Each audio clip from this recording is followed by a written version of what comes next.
स्वागत है आपका हमारे यूट्यूब चैनल में।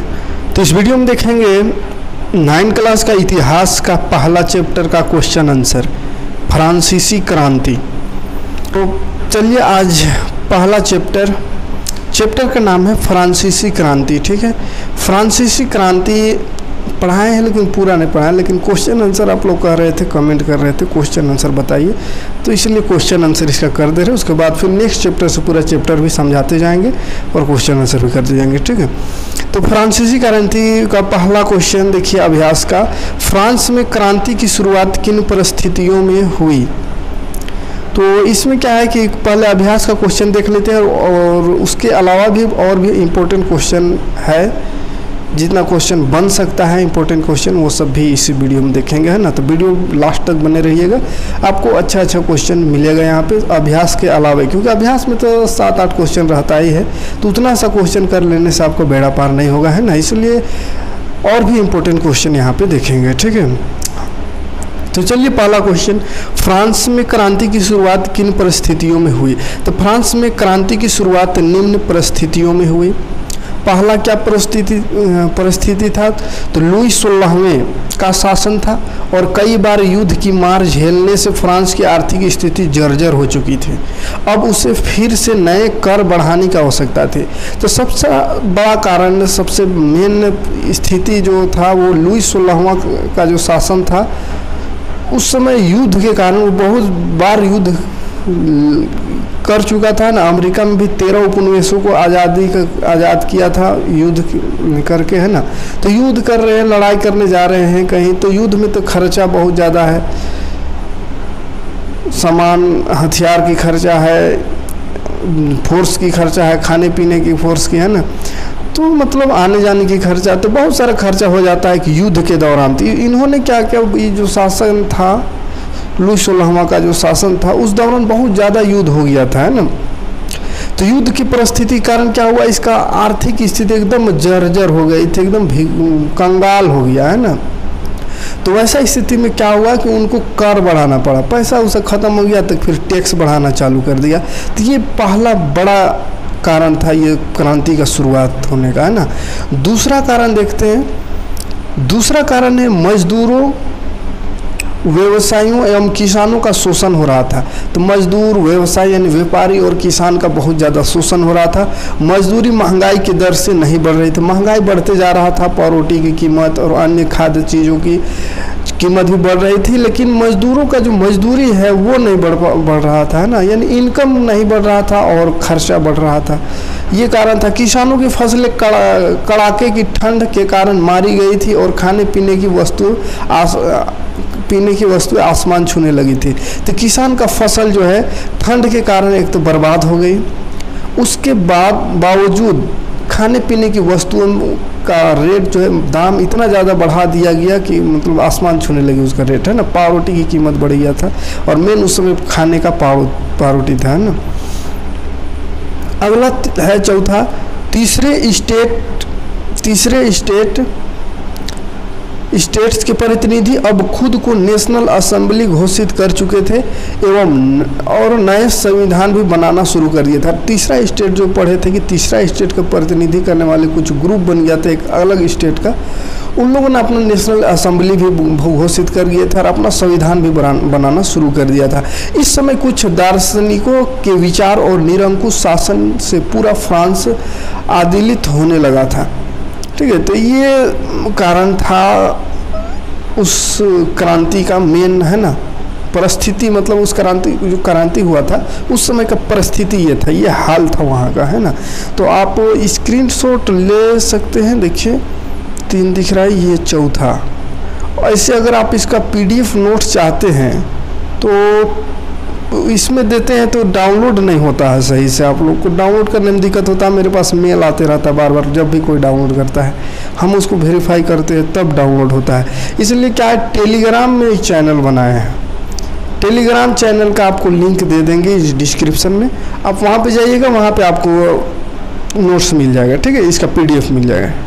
ठीक है, तो टेलीग्राम चैनल डिस्क्रिप्शन में लिंक रहेगा, आप वहाँ से ज्वाइन कीजिए चैनल में। टेलीग्राम चैनल में व्हाट्सअप ग्रुप जो बनाए थे बहुत सारी बार, उसमें बड़ा किचन कर देता है व्हाट्सअप ग्रुप सब में, अभी कुछ दिन पहले एक ठो मतलब एक ग्रुप चल रहा था बढ़िया अच्छा खासा 9 क्लास का, लेकिन उसमें भी कुछ लोग है गाली गलौज उल्टा पल्टा कर दिया, तो उसको भी अभी रोक दिए। तो इसलिए व्हाट्सएप ग्रुप में अब नहीं कुछ करेंगे। जो भी करना है आप टेलीग्राम चैनल में ज्वाइन हुई, वहाँ पे आपको PDF मिलेगा। बाकी फेसबुक इंस्टाग्राम वो सब तो चलाते नहीं है ऐसे अकाउंट बना हुआ है, अगर ज्वाइन करेंगे अगर वहाँ भी रहिएगा, वहाँ भी मांग कीजिएगा, स्टूडेंट रहेगा तो वहाँ भी दे सकते हैं, लेकिन टेलीग्राम ठीक ठाक है, वहाँ पे आप आइए, वहाँ पे मिल जाएगा। चलिए सेकंड क्वेश्चन कहाँ गया, हाँ, फ्रांसीसी समाज के किन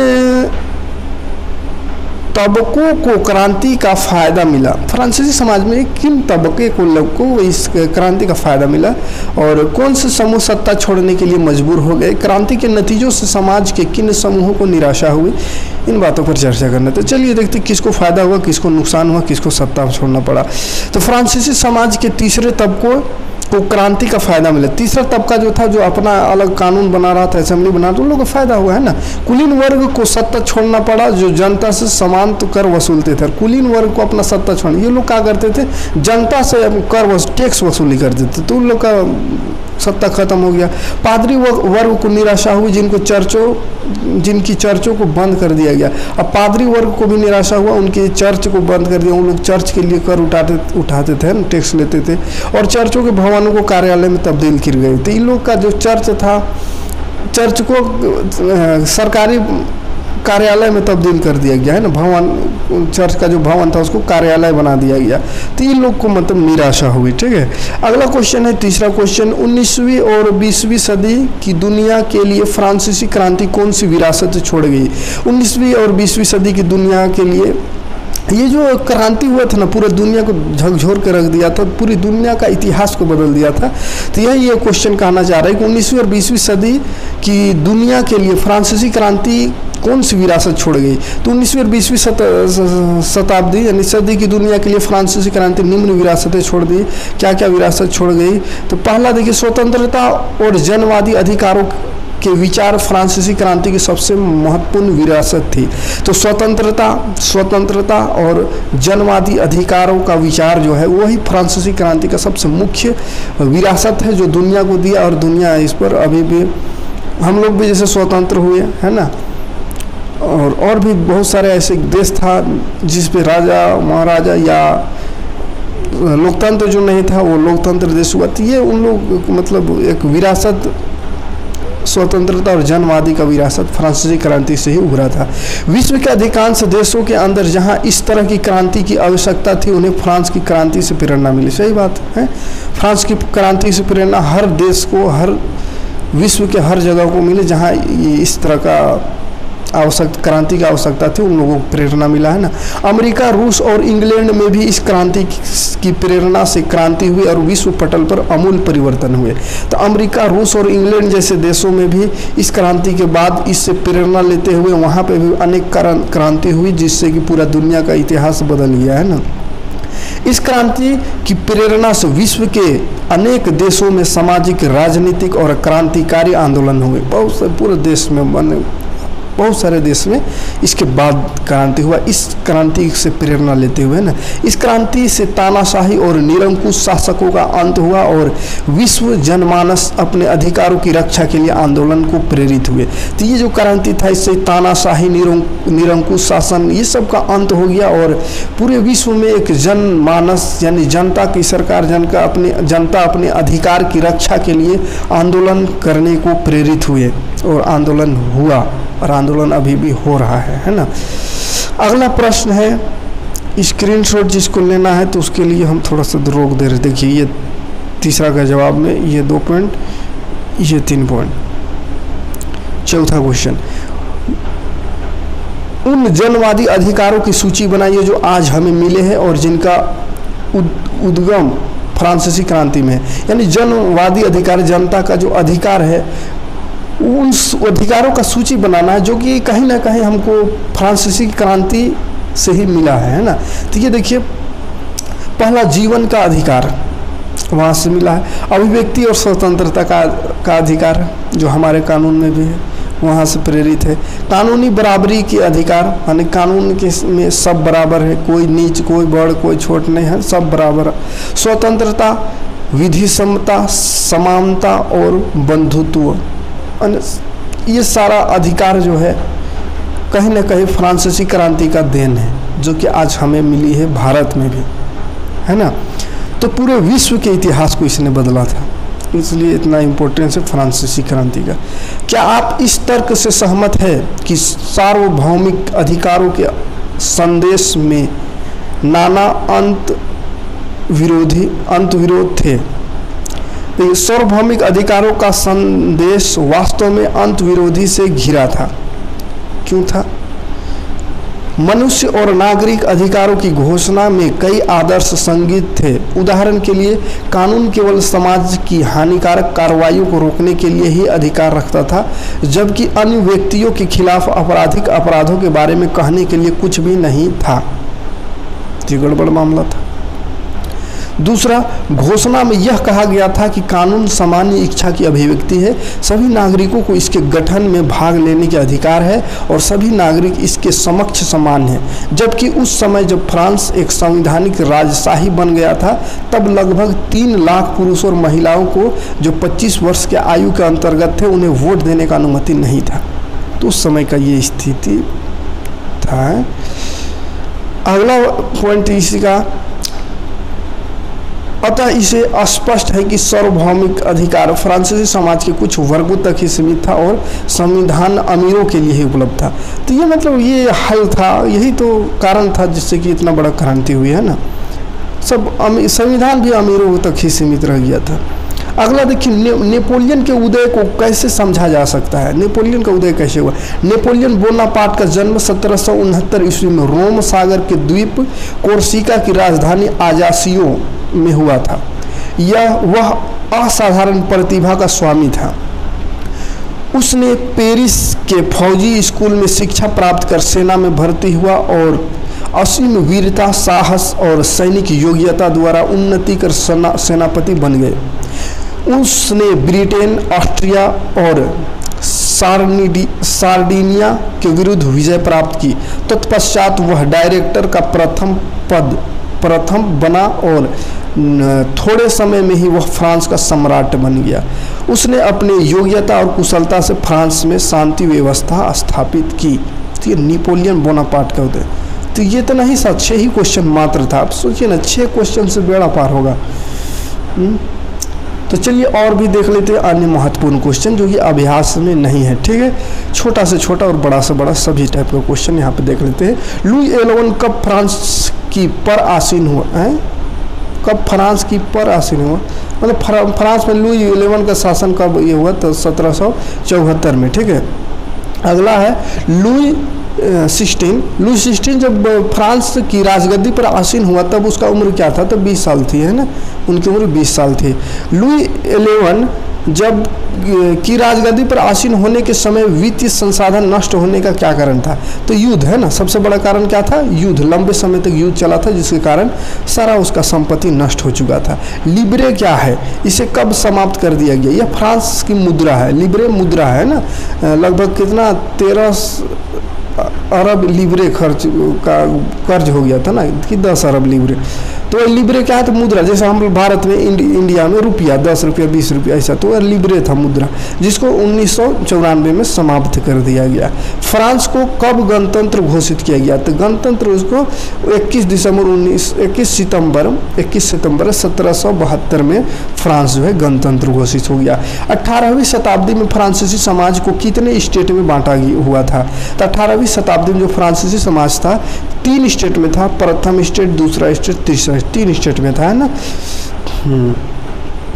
प्रथम स्टेट में काम करने वाले किसान लोग आते थे, दूसरा में व्यवसायिक लोग, तीसरा में पादरी लोग जो कर सब वसूलते थे ना। ये सब चैप्टर में पढ़े ही है। अगला क्वेश्चन है, फ्रांसीसी समाज के कौन से स्टेट के लोग कर अदा करते थे? इस वर्ग में कौन कौन से लोग आते थे? तो 2 कर अदा करते थे ना। फ्रांसीसी समाज के तीसरे स्टेट के लोग ही कर अदा, अच्छा तीसरे स्टेट उल्टा बोल दिए वहाँ पे। फर्स्ट स्टेट में पादरी लोग आते थे, तीसरा में किसान लोग हैं ना, मजदूर लोग। तो तीसरा स्टेट के लोग कर अदा करते थे और इस वर्ग में व्यवसायी, किसान और मजदूर लोग थे। तीसरा। और दूसरा और पहला वाला ये लोग कर लेते थे।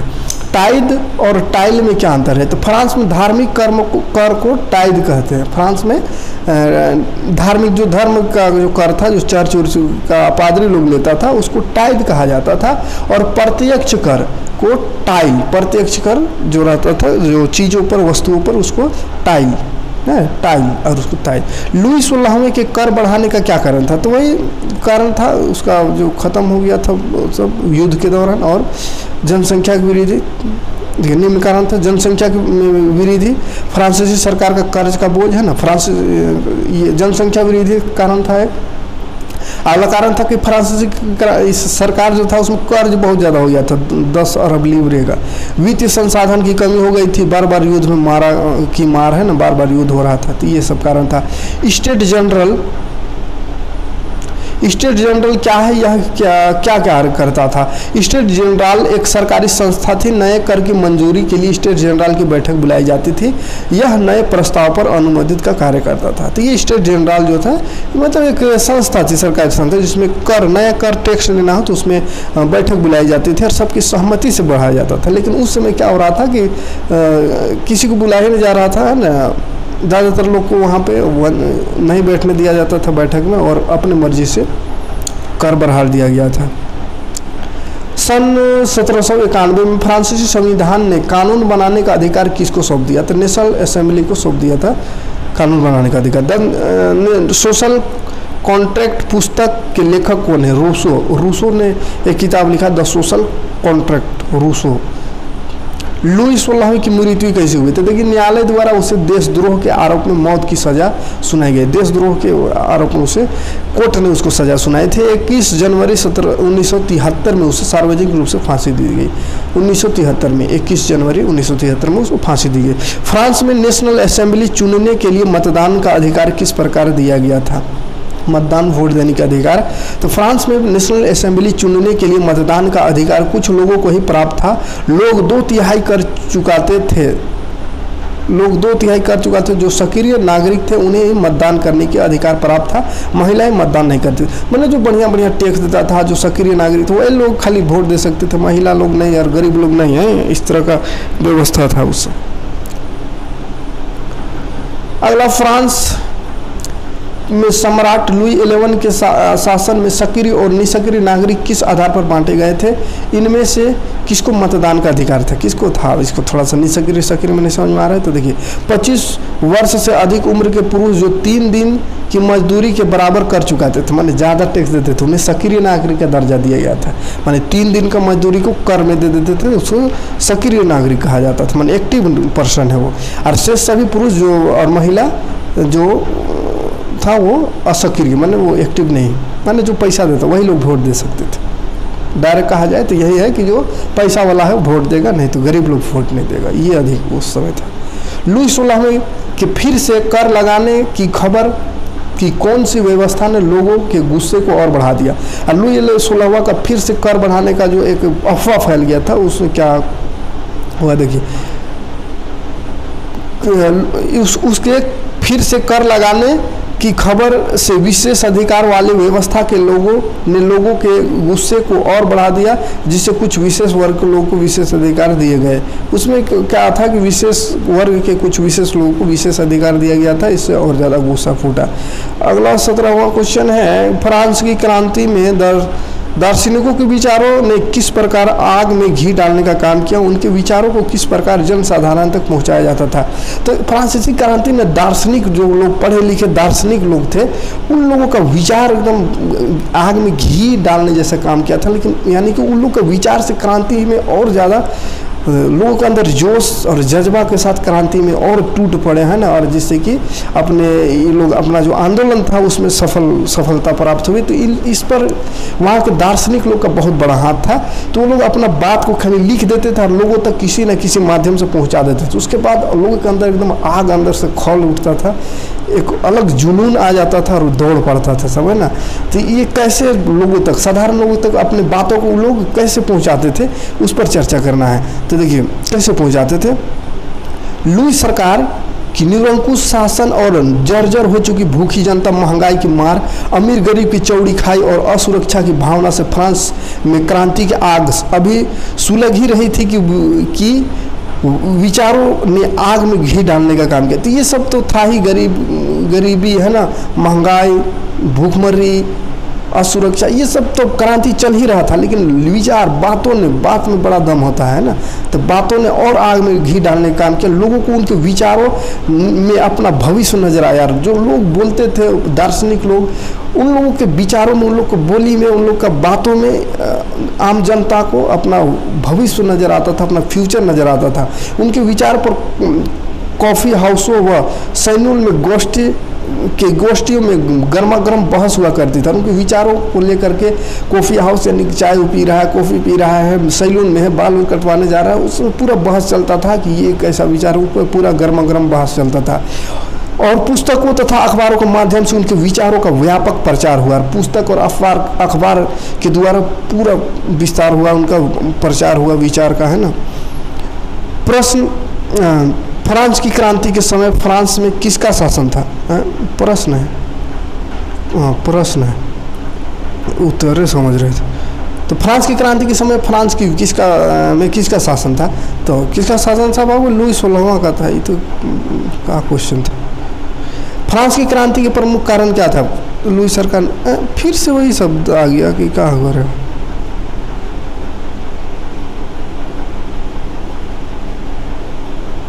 फिर से वही सब आ गया।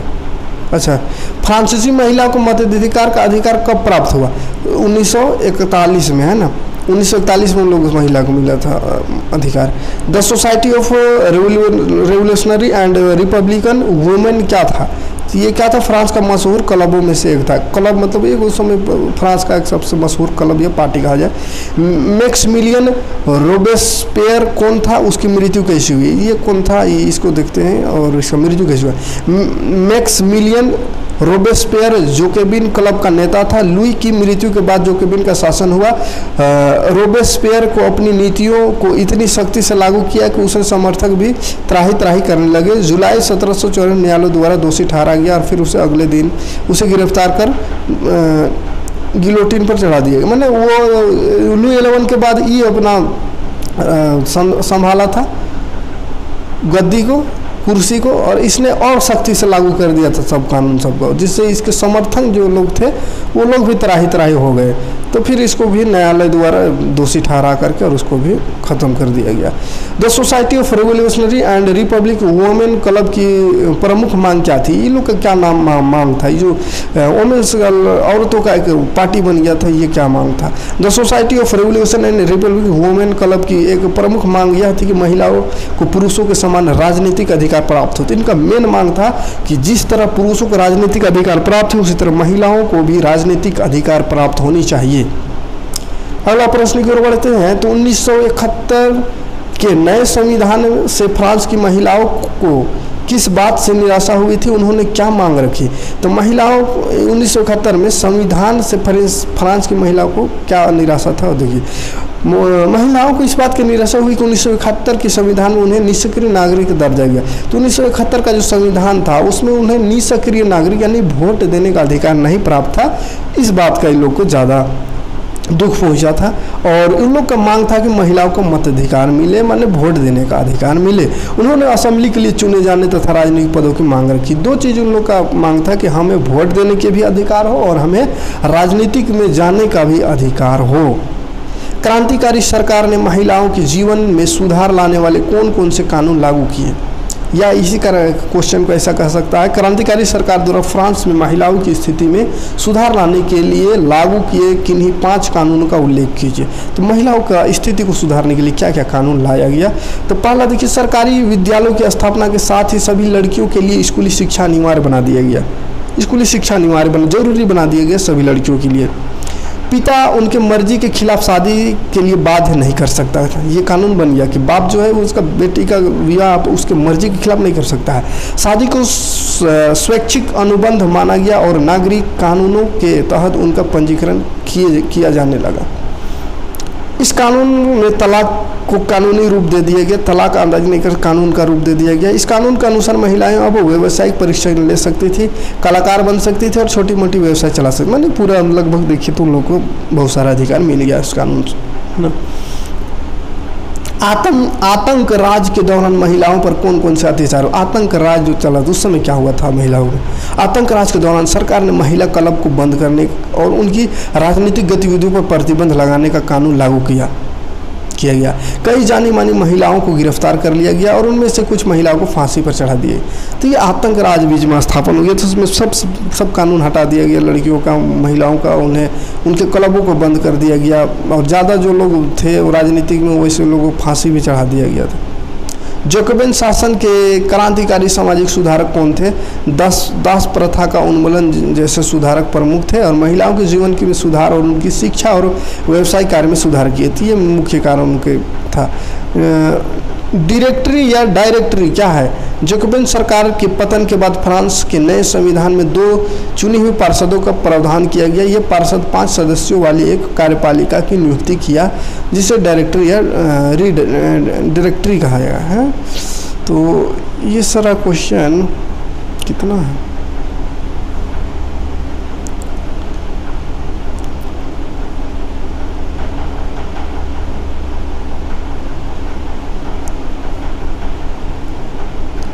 अगला क्वेश्चन, फ्रांस सरकार के स्वरूप में वे कौन से 3 मूल्य थे जो प्रेरक आदर्श थे और फ्रांस ही नहीं बल्कि पूरी बाकी यूरोप की राजनीतिक आंदोलन को भी प्रेरित किया? स्वतंत्रता, विधि समता, समानता और बंधुत्व फ्रांस सरकार का स्वरूप के 3 मूल्य थे जो प्रेरक आदर्श थे और फ्रांस ही नहीं बल्कि पूरे यूरोप की राजनीतिक आंदोलन को भी प्रेरित किया। तो ये मैंने स्वतंत्रता, समानता, सबको बंधुत्व, सब एकजुट, ये था, सबका अधिकार एक जैसा हो, सबका समानता का अधिकार हो, यही सब मुख्य बातें थी।